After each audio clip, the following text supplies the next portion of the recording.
अस्सलामु अलैकुम रहमतुल्लाह। माशाअल्लाह तबारकल्लाह। माशाअल्लाह जी, हरम च बैठे हाँ, ज़ियारत करो तुसी भी। वो सामने टावर है। माशाअल्लाह हरम च अपना काम ही अल्लाह का शुक्र है। बिन लादेन कंपनी है। मैं पाकिस्तान तो जनानियाँ महबूब इंटरप्राइज़ तो आया सा। महबूब इंटरप्राइज़ उत्थे हरम दे वीज़े जड़ानियाँ जाते हैं। और भी बाकी जड़ानी एजेंसियाँ हैं। महबूब इंटरप्राइज़ जड़ानियाँ रावलपिंडी है, फैज़ाबाद बस स्टॉप ते लवे ना बंदा ते नाल ही जड़ानियाँ मैट्रो स्टेशन है। मैट्रो ते बहना है ते रहमानाबाद 2-3 जड़ानियाँ स्टाफ छड़ के ना अगे रहमानाबाद आंदा है। उत्थे नाल ही सिलक प्लाजा है ते ਉਹਦੇ ਵਿੱਚ ਹੀ महबूब इंटरप्राइज़ जड़ानियाँ एजेंसी का नाम है। तो उत्थे जाना चाहिए। जड़ानी हर कैटागरी ते जड़ानियाँ वीज़े उत्थे जाते हैं। तो साडा माशाअल्लाह हरम प्रोजैक्ट है। तो अच्छा स्टार्टिंग तो यानी कि जब असी गए सा ना उत्थे तो पुछया हा कि किन्नी देर जड़ानियाँ लगेगी वीज़ा लगने। उन्हें आख्या सी कि जल्दी तो जल्दी 30 दिन और लेट तो लेट जड़ानियाँ 45 दिन लग जाते सन।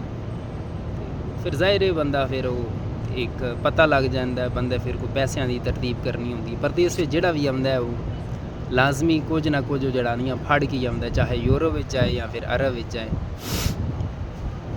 तो इस वास्ते जड़ानियों बंदा टाइम पुछ लेंदा है। तो साडा अल्लाह का शुक्र जड़ानियाँ ट्राई यानी ट्राई होंदी है ना, ट्राई पास होवे तो फिर जड़ानियाँ अगों सिस्टम चलता है। ट्राई पास होवे तो फिर जड़ानियाँ वो पासपोर्ट ले लेंदे हैं और फिर आते हैं कि जड़ानी मैडिकल तुसी कराओ। मेरा भी अल्लाह का शुक्र है वो यानी ट्राई पास हो गई सी। उन्हें आख्या अगले दिन मैडिकल तो जड़ानी कराओ। तो मैं माशाअल्लाह बड़ा फिर खुश हो गया सा।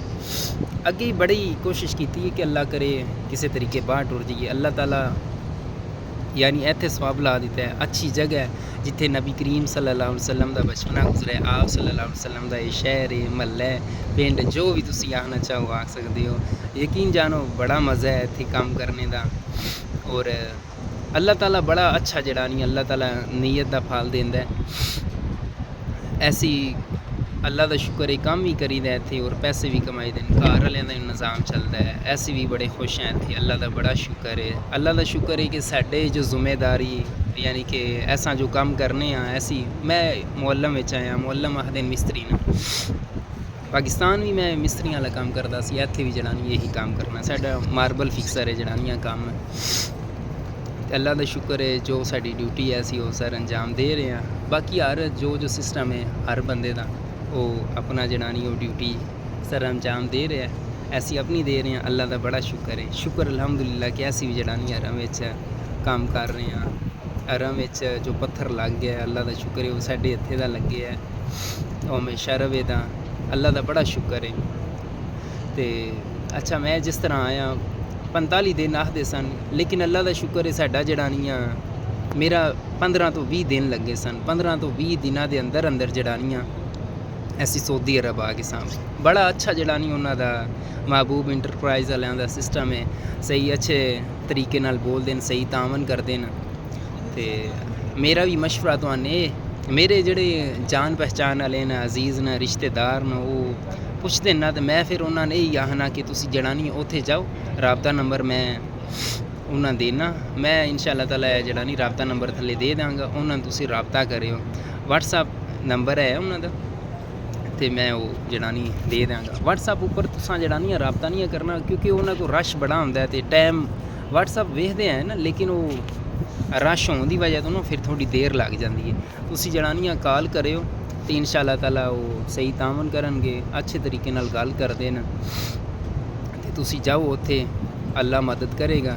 जो जो तुसी काम करते हो ना वो मुताबिक जड़ानी उत्थे मालूमात लवे हो। तो हमेशा याद रखियो जो तुसी काम करते हो ना हमेशा उस ही वीज़ा लैके आओ। बंदा आसान रहिंदा है। तो ट्रेड में आना चाहिए यानी कोई ना कोई काम सीखे आवे उस काम के मुताबिक जड़ानी वो वीज़ा लवो तो फिर आसानी होएगी। जो पाकिस्तान का यानी कि सीखे है वो इत्थे नाकाम नहीं होंदा इंशाअल्लाह ताला।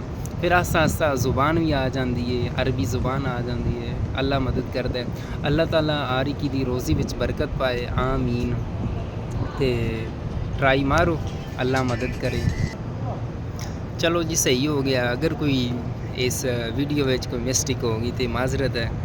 मैं ये सीखन लग्या ज़ाहिर है यूट्यूब चैनल बनाया इस्लामी चैनल तो ये एक ज़रूरत ही बंदियां दी है वीडियो तो मैं आखे चलो जड़ानियाँ मैं एक स्वाब दी नीयत नाल जड़ानियाँ वीडियो बनाई कि कोई बंदा वेखे तो वो लाजमी जड़ानियाँ उधर जाए तो रबता करे। अल्लाह ताला मदद करने वाला है, अल्लाह ताला हर एक रिज़क देंदा है जिस तरह यानी कि नसीब विच लिखिते है।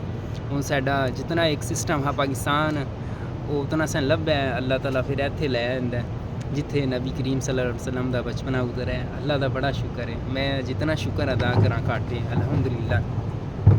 बड़ा सुकून है। रोज़ाना आवीदा बैतुल्ला शरीफ की ज़ियारत करी दी है तो बैतुल्ला शरीफ नूं वेखना भी बड़ा जड़ानियाँ सवाब दा काम है। सारियां जगह ही जड़ानियाँ इत्थे हरम विच खूबसूरत न। बैतुल्ला ते जद निगाह जांदी है ना उत्थे टिक जांदी है। अल्लाह ताला सब नूं बैतुल्ला शरीफ की ज़ियारत करने की तौफीक अता फरमाए आमीन।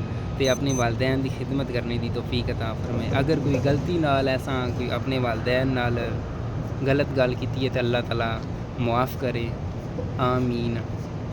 ते लाजमी जड़ानियाँ तुसी उधर ट्राई मारियो। हूँ जोर का टाइम है इंशाअल्लाह ताला नमाज़ पढ़ा दी आइए अजान होनी है। तो अगर वीडियो चंगी लगी है तो मेरा जड़ानियाँ चैनल नूं सब्सक्राइब करे और वीडियो नूं लाइक करे और अगे जड़ानियाँ शेयर कर दियो ताकि उस बंदे नूं भी पता लग जाए। चलो जी ठीक हो गया। ओके अल्लाह हाफिज़।